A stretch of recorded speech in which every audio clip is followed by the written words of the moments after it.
আমার বন্ধু লিমন আজকে নতুন গাড়ি কিনেছে।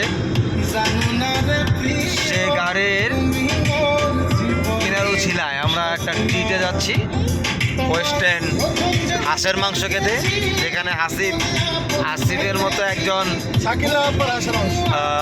কি বলে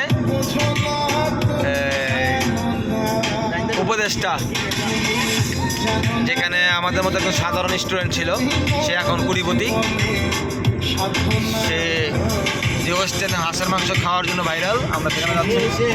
5ই আগস্টের পরে থেকে ভাইরাল। হ্যাঁ, 5ই আগস্টের আগে ছিল একটা ফটকা ফকিরনি, কিন্তু 5ই আগস্টের পরে হয়ে গেছে এখন কুড়িপতি। জুলাই বিক্রি করে কুড়িপতি হয়ে গিয়েছে।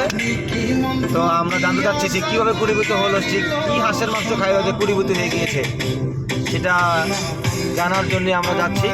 মানে আমরা সেটা খাই যদি আমরা কুড়িপতি হয়ে যাই আসিফের মতো, তো আমাদেরও লাইফ খারাপ। তো আমার বন্ধুর লাইফ অল টাইম খারাপ। এই যে বন্ধু লেমন গাড়ি চালাচ্ছে, ও স্বাস্থ্য ভাই যে ও আরো পুরা লাইফ খারাপ। আর এক স্বাস্থ্য ভাই আছে আমার মামুনিকে নিয়ে ব্যস্ত, তার জন্য কোনো কিছু করছে না। তো এখন আমরা সেই রাস্তায় আছি। আমরা তো ভাই ওয়েস্টার্ন মাংস খাইয়া যে কুড়িপতি হোমো তা তো আমরা জানি না।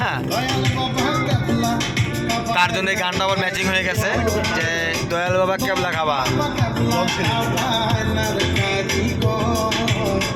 আইনা বসাইয়া দেব গো প্রেমে